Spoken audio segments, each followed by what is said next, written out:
Preparing for the worst, survival is the thirst. A channel for the purpose with the press, safety comes first. Rural report guiding you through the storm. When disaster strikes, we'll keep you informed.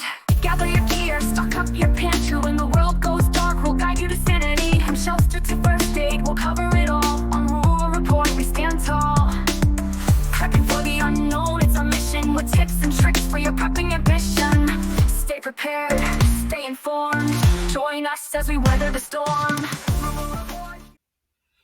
Hello again and welcome back everybody to another edition of the Rural Report. I am your Rural 2IC and it's been a minute since we have done an ugly truth about SHTF, and I just finished watching Homestead, the movie. So I'm going to make some references to the movie, and so if you haven't seen it and you don't want spoilers, then here's your warning, because I'm going to be discussing some different things, and I purposely waited just because I wanted to make sure people that wanted to watch it could watch it before I started talking about it. Now, for me, when we go into this movie, the main character, you have a person that obviously comes with a lot of money. That was a lot of territory, a very big property, a lot of supplies. I mean, you're talking about a lot of money. Okay. And so he had this whole thing all done in California. Interesting spot to do it, but I get it. It's pretty good for a movie. But the way that he goes about when he is in this is he is right in the middle. He is not the tactically hard-nosed, I'm going to take a stance, shut this thing down, and hold the position and just militarily go about it, right? He's also not the kind-hearted, go by faith like his wife, and you got to let your friends in, right? He was playing down the middle, and in the movie, what did it do? It almost cost his life, right? He wanted to let people in, but he knew the dangers, and he fought with it, and it was just one of those that you had one on one shoulder going, you've got to shut this down, and then you have the one on the other shoulder going, those are our friends, those are our neighbors, those are people that we know, we can't just turn them away, right? And honestly, I see a lot of myself in that main character. Um, I have the mindset, and I would like to think the ability to shut it down when a time calls for it. No, absolutely not. And I would not have a problem going, no, you're not coming in here. This is your warning. You need to back up, right? But I also have the kind-hearted that if something inside of me goes no, um, that's good people and you need to let them in, and we'll figure it out. That's also going to play a role in me, and I get it, right? Hopefully this will never ever happen. I'll never be faced with that situation to where I have to find out how things play about it, to let people in. How are you going to know if they are good people, right? How are you going to do the safety and the security of the people that's already in there, and you're letting somebody else in? I mean, you really don't. The thing is it's human nature. You're not going to know anybody, right? How many times have you seen somebody that you've known for years, all of a sudden something happens, right? They experience something and something mentally snaps, or they make a really dumb choice, or drugs or alcohol get mixed in, or whatever, right? It's one bad decision away from the person that you thought you knew did something completely out of character. And that can be anybody, right? It doesn't have to just be somebody that you've known forever. It could be a family member. It could be your own child, right? How many times has you been sitting there, and maybe not your child, but you've heard about it? They just make a dumb choice, right? Peer pressure and all sorts of different things go into it. And when you're talking about human nature, humans can be very unpredictable. So just one of those things. Now, in the movie, you have it to where they're playing both sides of the fence, and they're trying to plead their cases, and The main character is trying to stay in charge and kind of playing both sides of the fence, trying to keep everybody happy. He's leaning more towards the tactical side of no, we've got to shut this down and you know take care of who we have in here. And he starts running into different problems. The grain gets broken into by rodents and whatnot, and some different other things happen. But kind of at the end there, when that SWAT team does come back, it's one of those that um, it's a hard thing because for him to have to stick to his guns, right? He's going out there without any sort of weapon in his hand or anything, and he's trying his hardest to keep peace, and it just doesn't happen. Okay. Uh, and I get it. It's one of those that I tend to agree with because I think blood is a lot harder to clean off your hands than dirt and sweat and things like that. And again, it's a movie; it's not real life. But when the wife lets everybody in, what happens? All the people that he turned away were actually the people to make it 10 times better. They were solving the problems, and I would like to think that in time of need, that hopefully the mindset that seems to be taking over the prepping world, especially on YouTube and different other things, is that total pandemonium, total chaos, anarchy, everything like that is what's going to ensue, and everybody's just going to be running around trying to take each other out for a glass of water and a bag of rice.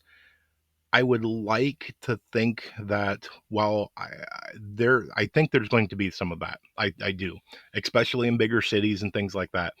I would like to think of maybe the outskirts of the suburbs and the more rural areas that the opposite's going to happen. That you're going to have people wanting to come together. It's human nature to come together in times of adversity and solve the problem, right? uh, I think that there's a lot, especially I think 9/11 proved this for the most part, that when you have a common enemy, people band together. Things start going out the window because whatever's going on is much bigger. There's more at play, and we're stronger together. Okay. Now, again, disagree with me down in the comments all you want. I completely understand. A lot of this is all opinion based. It's going to be one of those that when you start getting into any sort of these scenarios that go on, it's a lot of opinion. I would have to say, if I was gambling, that 99.999% of anybody watching this has never taken human life. You can't prepare for that, right? There is no way. Yeah, you can play a video game and simulate it. Yeah, you can go out and deer hunt or something like that and take the life of an animal. But when it comes to an actual person looking at you in the eye, and it's a fellow human being, and depending on what goes on, it's going to be a fellow American. uh, you can be as bad as you want to be, but when the time comes, could you do it? Right? There's a lot of people that want to pretend, oh, yeah, absolutely, I can. Can you? Right? Again, hopefully the situation never arises to where we ever have to find out that answer.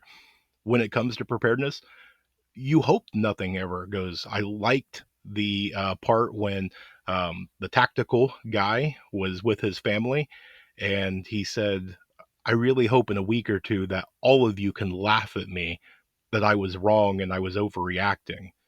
And if I'm right, then, this all needs to happen now. I like the way that was added into the movie because that's the way most prepper mentality should be. We need to prepare. We need to take classes. We need to stock up. We need to learn new skill. We need to do as much as we can just in case. I really, really hope that we never have to actually put the extreme stuff into action and into play. But most of the stuff that you do when it's comes to preparedness, you want to use it on a regular basis, right? Uh, you want to use your water on a regular basis. You want to use your food. Medical supplies. You're going to get sick and injured and things like that. So you use it and rotate it as you get new stock. Same with firearms and knives and stuff. You want to be practicing with it and sharpening your skills and all that. So you want to be using most of your preps on the daily, right? And as often as you possibly can. And so it's one of those that we try to go about our lives into the kind of societal norms. You mow your front yard, you go to work, you pay your bills, you do different things maybe in your community, you go to church or you volunteer or whatever. There's a lot of, I think, people that have the mindset that to be involved into the preparedness community, that you're this foaming at the mouth crazy nut job. And I think that's really far from the truth, right? I think some of the greatest prepping people are the ones that if you lined up 10 people and said pick out the preppers, you couldn't do it unless you just accidentally got lucky. And it's just that whole thing to where you want that good mindset of I'm prepared, I can always do more, but I'm headed in the right direction. You want that peace of mind that you understand there is absolutely no guarantee, right? Bad things are going to happen. We hope that they're small bad things and not, the large scale apocalyptic things. But you want it to be that when that bad thing happens, that statistically, the things that you are doing now, the things that you have done, the supplies that you have stocked up, the skills and different things that you have learned, they are going to pay off in dividends and give you a strategically better advantage, right?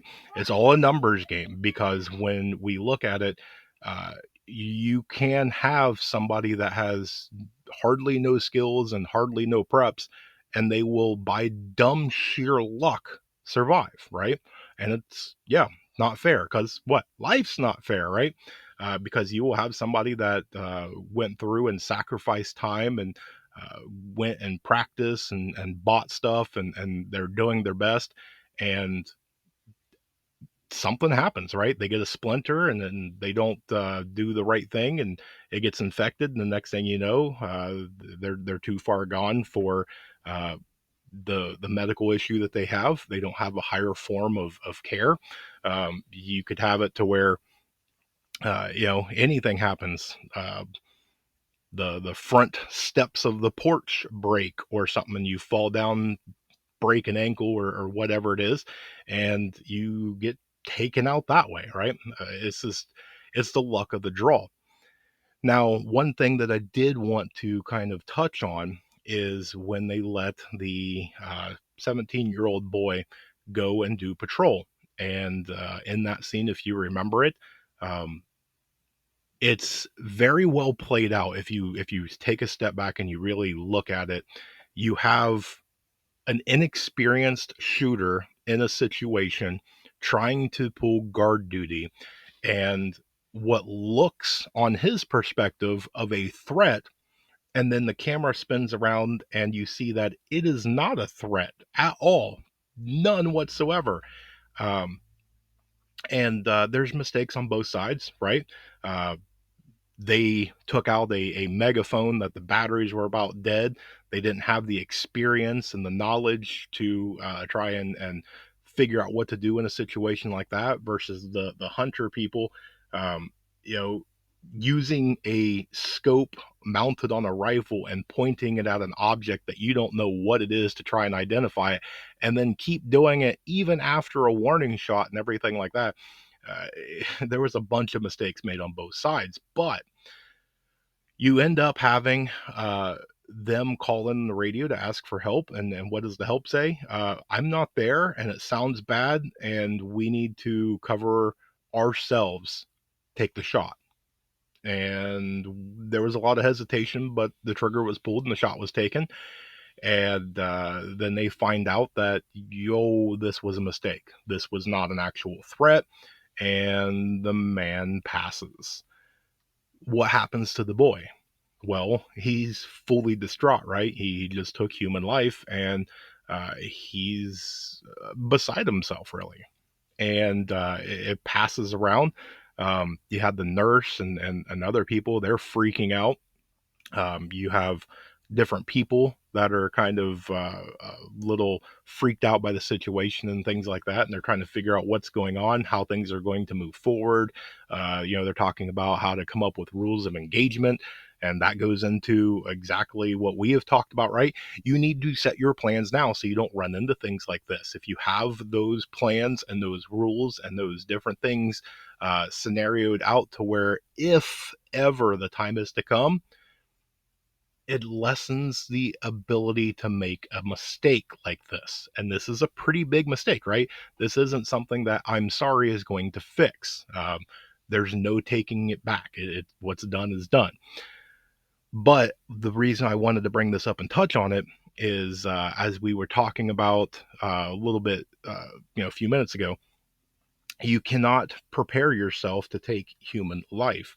And so if, and God forbid it ever happens, but if you had some really bad apocalyptic World War III, whatever scenario, to where you are faced with that, and somebody, even if it wasn't you, somebody in your group or whatever, was the one that pulled that trigger, and they acted the same way, right? Oh my goodness, what did I do? I'm beside myself. I'm distraught.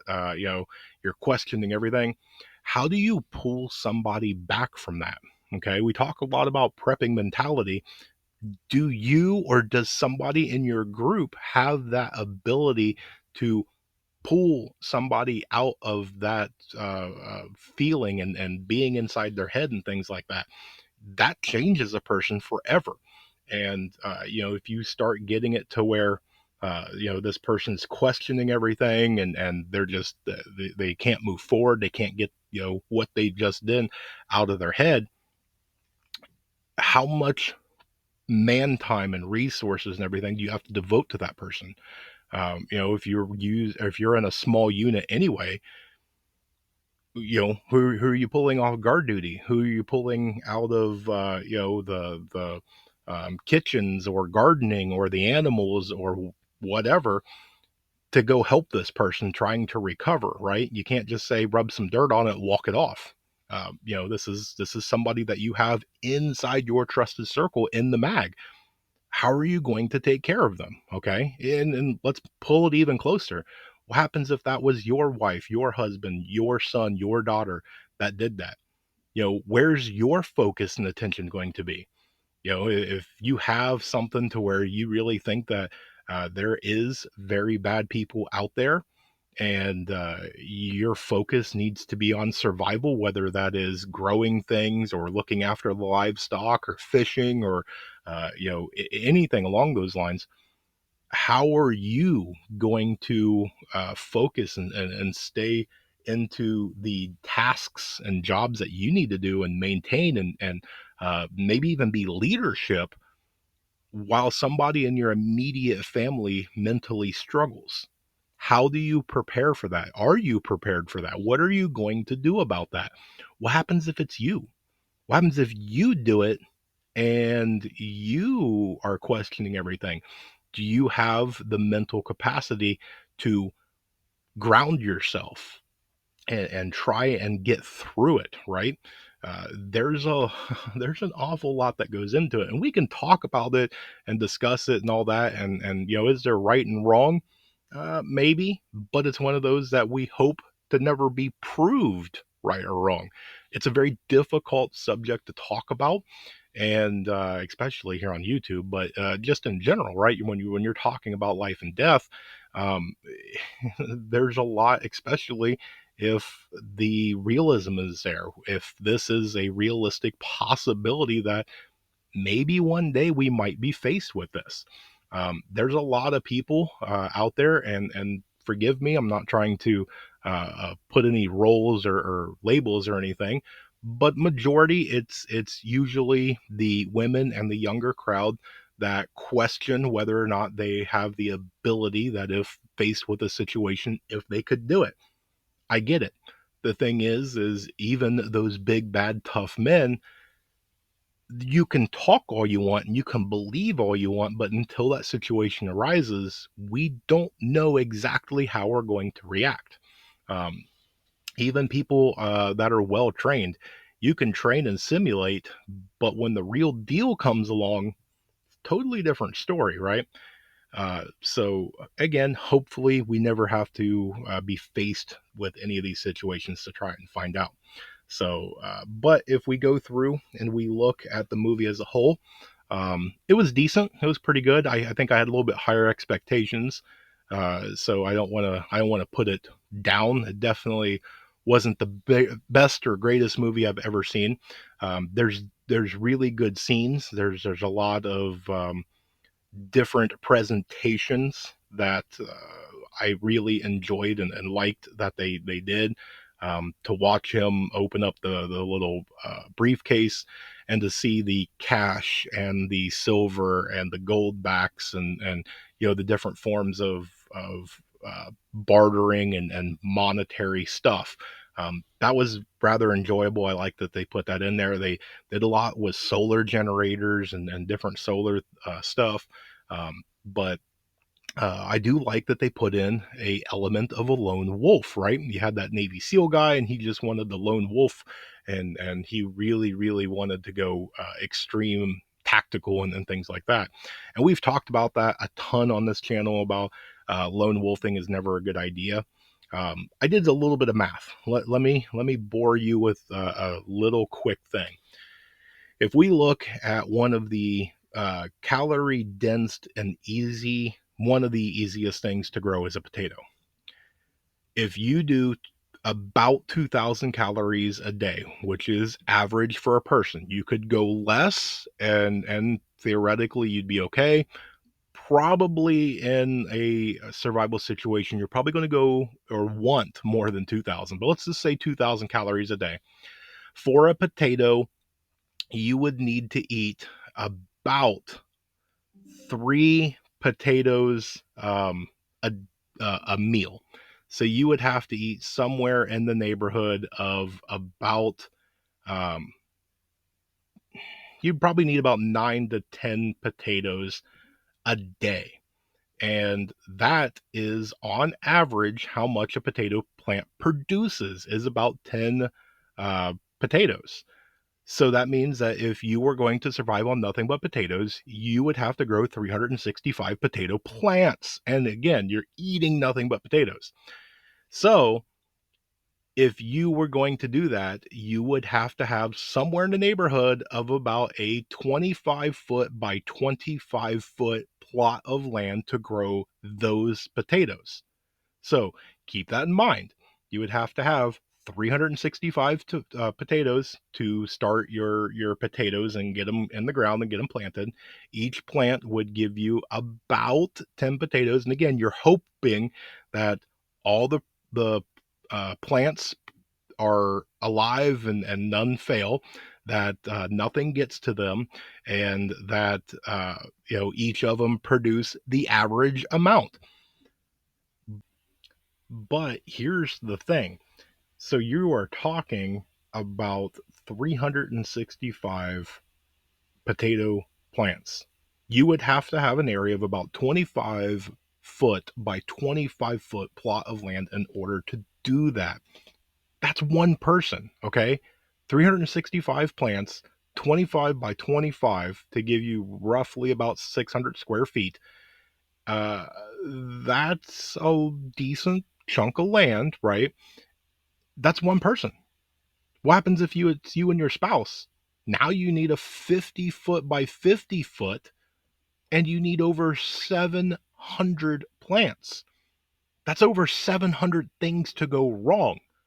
Yes, if you had a couple of them not make it, you could ration, right? Just going to eat a couple less potatoes today and a couple less tomorrow, then I can go back up to normal and everything will be fine, which in theory, yeah, that's going to work. But that's just potatoes. Okay. Uh, we don't put all of our eggs in one basket. So you're going to want to grow more than just potatoes, not only because you want to put your eggs in one basket, but because we're human. We have a taste for things. You know, uh, you're going to want different flavors, and you're going to need different minerals and vitamins and all sorts of the other things, right? So that means that you're going to take part of that potato and you're going to maybe grow carrots, or maybe you're going to grow tomatoes or something along those lines. Each of them have their own grow, right? I need a certain amount of space for a potato, but I need more space for a pepper plant or a tomato plant or melons or something like that. That's why having residual food sources, I believe, is so important. To have a berry bush or a fruit tree or something along those lines, that they just continually coming back every year, need very minimal maintenance, and you can go over and get a handful of berries, or pick something off the tree and get some sort of calorie in you. And you didn't really put much into it, right? Once you get them in the ground and get them going, they kind of take care of themselves for the most part. So, but I just wanted to kind of come on, and again, for the ugly truth about SHTF, we try and talk about some of the things that don't get discussed on a regular basis, the things that are, uh, not the most fun to talk about. There's going to be, if we ever experience some sort of apocalyptic thing, um, whether it's a power grid going down, or whether it is some sort of financial collapse or World War III or anything along those lines, uh, it's not what a lot of people think it's going to be. Maybe I'm wrong, okay? But I think the top priorities is going to be clean water, and an abundant source of clean water, and a mix of hygiene and medical. I think those are probably the two top most important areas of focus.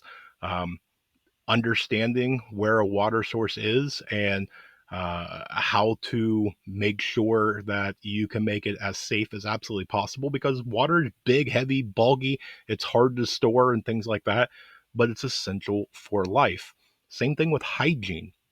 We are a very clean creature, and we need to maintain that cleanliness, or we get sick. And if we get sick, we need to understand what kind of sick we are and how to go about treating it to get healthy again.